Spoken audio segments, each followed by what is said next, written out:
Hey, I'm Ben from Modern and today we're going to do a Modern valuation of Morgan Stanley. So be sure to stick around to see what I think of this company. So we've got Morgan Stanley, ticker is MS. The current price is 97.08. The sector is financial services, and the industry is capital markets.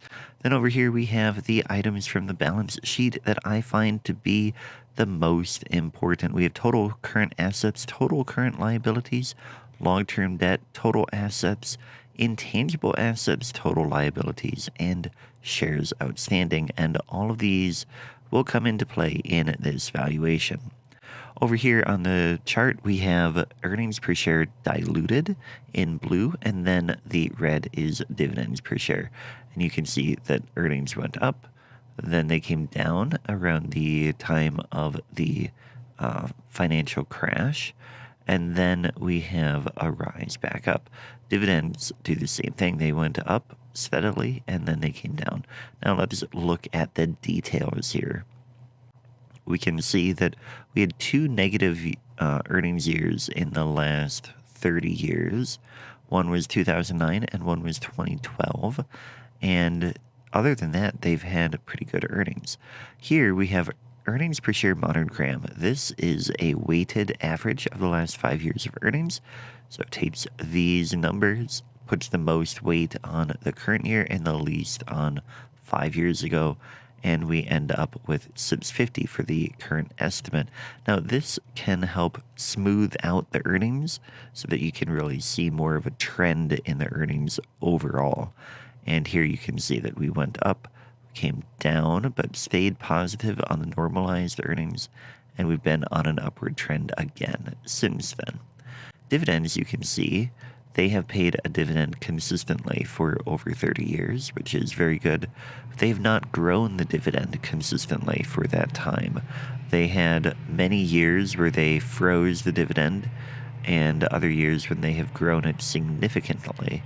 So that is one thing to keep in mind here, that you might not always have consistent growth in this WINS dividend, but they do try to grow it, and they do put an emphasis on paying the dividend, so that is good. Over here we have the dividend payout ratio, which is typically about 25%, it seems, and that has been rather consistent other than the years where they are having trouble. So the years that they are growing their earnings, they are growing that dividend to pretty much match that earnings growth. Stage 1.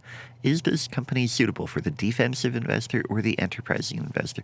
And remember, the defensive investor is one who is willing to not do a whole lot of research into different companies. They want to have a stringent set of requirements that they can then say to, or like to use to eliminate companies that aren't going to be very low risk. And so we go through these. We have market cap over 2 billion, correct? Yep, we passed that. Current ratio over 2, we fail that. The current ratio is 0.75 for Morgan Stanley. The earnings per share have been positive for 9 out of 10 years, but that's not good enough for the defensive investors, so we see a fail there. Dividend payments for 10 straight years, it does pass that. Earnings growth, it does pass that. It has had sufficient earnings growth in the last 10 years. PEMG under 20, that is the price to the weighted average earnings. We get 14.93, that is under 20, we pass there. PB ratio, price to book ratio, that is less than 2.5, so we pass that. But if you've been keeping score, we are at 5 instead of 6 for the defensive investor, so it does not have enough there, and it fails. It does not pass that. So enterprising investor, this is one who is willing to do further research into a company to determine if it is suitable for them. And here we have current ratio, it does not pass that. It's supposed to be over 1.5, and debt to net current assets are not under 1.1. So we have failures there. We have passes on the rest. It only scores 3 for the enterprising investor, so it is not suitable there either. Now, if you've been liking this, be sure to take a moment to like the video, subscribe to the channel, and download the free valuation calculator found in the comments below. Stage 2, determination of the intrinsic value. Now, to get the value of the company, remember that the value is different from the price. The value is what the company is worth. The price is what the market is paying for it. And you really want to know what the value is. And to do that, we take the formula from Benjamin Graham's book, The Intelligent Investor, which is value equals earnings per share times 8.5 plus 2 times the growth rate. This is the modern Graham value formula, my version, which has that weighted average of earnings. So we have two variables to calculate here. We have the earnings per share and the growth. So earnings per share, again, it's a weighted average of the last 5 years. We come to 6.5. Growth, we take that number and the number from 5 years ago. We get a total growth of 87%. We divide that by 5 to get the average growth per year of 17%, and then we multiply that by a safety margin, or we reduce that by a safety margin. And that's because growth is such a key variable in the formula. It is very important not to overestimate your growth, so I have a safety margin built in there. So we get to a growth estimate of 13%. And with that, we calculate the value here to be $225. Which, with this handy chart here, you can see is higher than the current price. So that is undervalued. Over here, you can see undervalued. We're at 43% of intrinsic value. Then a couple other numbers. We have, if you put 3% growth in for the company, you get 94.31. If you put 0% growth, you get 55.28.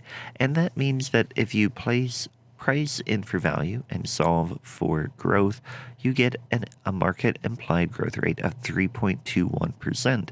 Now, if you think the company will grow by more than that in perpetuity, then you might say that this is an undervalued company, and that's what we're doing right now. But if you think that it will grow less than that, then it would be an overvalued company. That's another way of looking at this formula, looking at the growth and thinking about value there.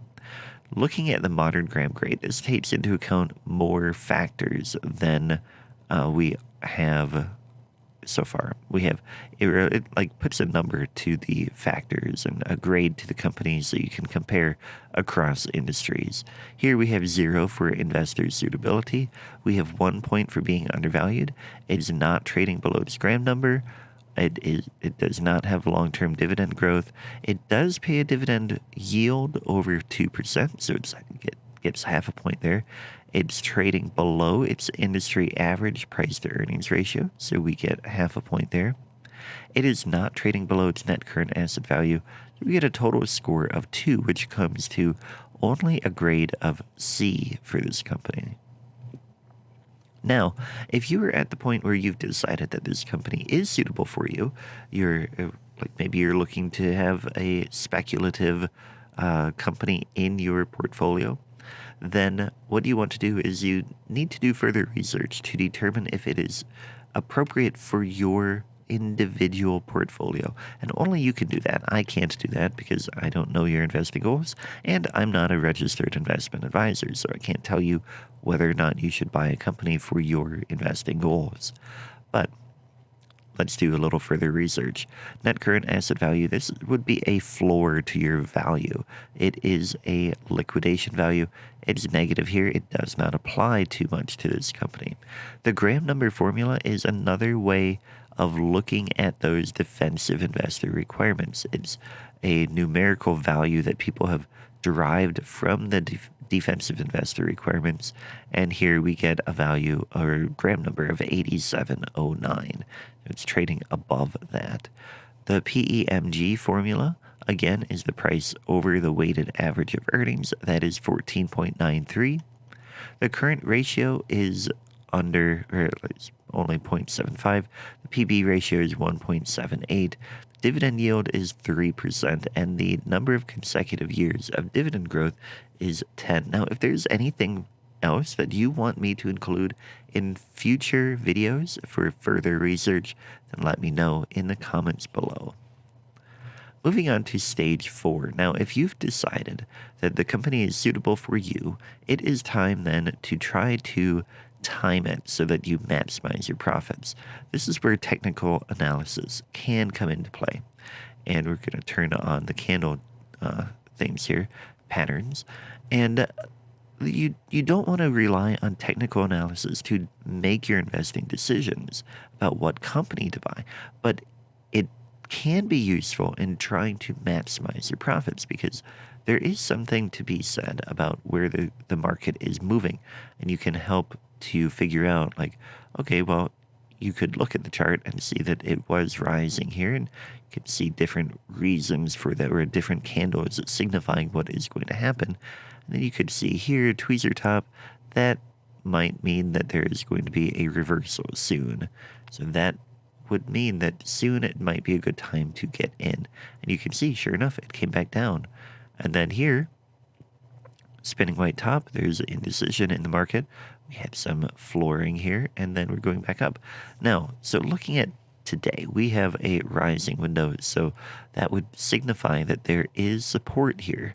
And then these green lines are various support and resistance levels that I have gleaned from looking farther back. Like if we look at the weekly chart, you can see we hit a top around there. We hit resistance there. We had support here. And we had support and resistance at this level.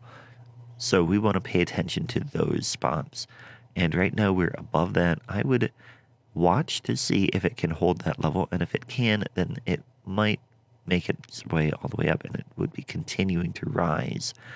If it comes back down, then it would come down here. But given this candle, it does signify that we do have quite a bit of support here, and we just had earnings as well, which may not quite be included in the analysis that we did, but either way, it is useful. Now down here we have relative strength index that shows the momentum. You can see that we are in the overbought range, and so we are wanting to be a little bit cautious. It might slow down here and get that back under 70 and in a range that is a little bit stronger. But this red is the trailing, or the moving average, a short moving average, and then blue is a longer moving average, and you can see that we are starting to see an uptick in that short-term moving average. So those are things to pay attention to. Be sure to click on the video on the screen now. It will be another analysis that you will enjoy. And yeah, thanks for watching. Take care.